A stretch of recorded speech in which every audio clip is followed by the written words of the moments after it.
आज हम बनाएंगे मैंगो आइसक्रीम। ये 2 केजी केसर ली हूँ मैं आइसक्रीम बनाने के लिए।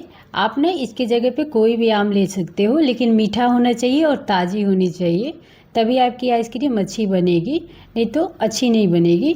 और इसे ना 2 से 3 पानी आप फ्रेश धो लो। अभी ना मार्केट में एकदम ताज़ी ताज़ी आम आई है और साल में ना एक ही बार आती है।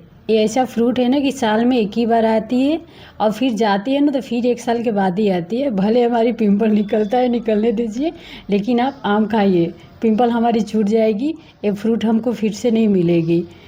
अब मैं हूँ ना हमेशा कुछ ना कुछ, जब साल में आती है आम, मैं कुछ ना कुछ बनाती रहती हूँ और पसंद भी आता है, बच्चे लोग को खाते भी है बहुत पसंद से। आप मार्केट से कोई सामान खरीदोगे ना, उससे अच्छा घर पे ही बना लो। भले थोड़ी टाइम लगती है, लेकिन बनती है तो 2 से 3 टाइम हम अच्छे से खाते भी है।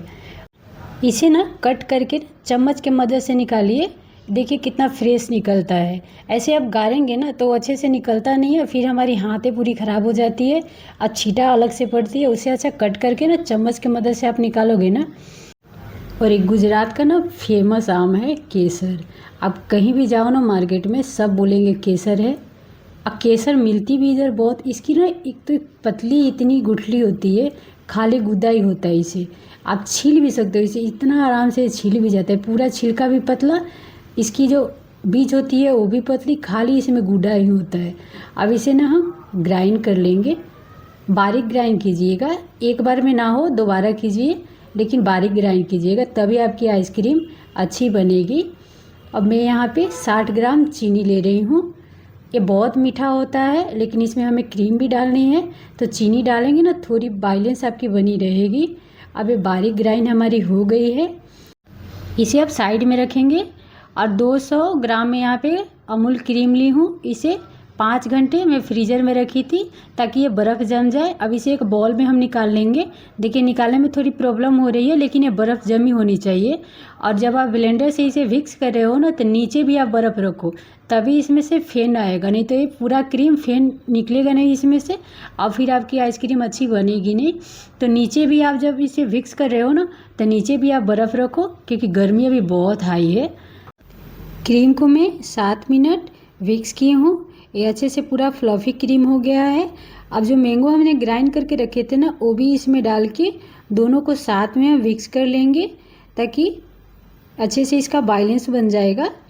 और इसे ना 5 मिनट हमें करना है, 5 मिनट में अच्छे से हो जाएगा। 5 मिनट से ज़्यादा मत कीजिएगा, नहीं तो पूरा फ्लफ़ी हो जाएगा। 5 मिनट हमारा हो गया है।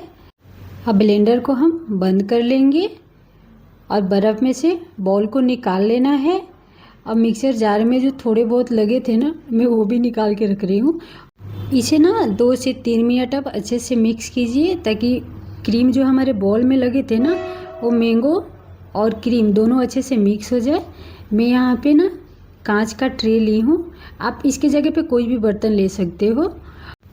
अब मैंगो आइसक्रीम रख लेंगे और उसके बाद में ना चम्मच की मदद से थोड़ा थोड़ा ऐसे आप आइसक्रीम को कीजिएगा ना, तो पूरे अच्छे से क्लीन हो जाएगा।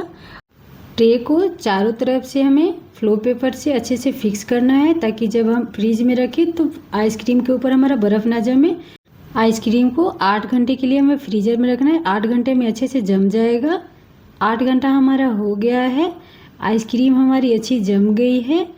और आइसक्रीम जब आप फ्रीज़र में से निकाल रहे हो ना, तो इसे ना 2 से 3 मिनट आप बाहर रख दीजिए, उसके बाद में आइसक्रीम निकालिए। मैंने देखिए 2 से 3 मिनट मैंने रख दिया था, उसके बाद मैं कट कर रही हूँ, देखिए कितने अच्छे से कट भी हो रही है।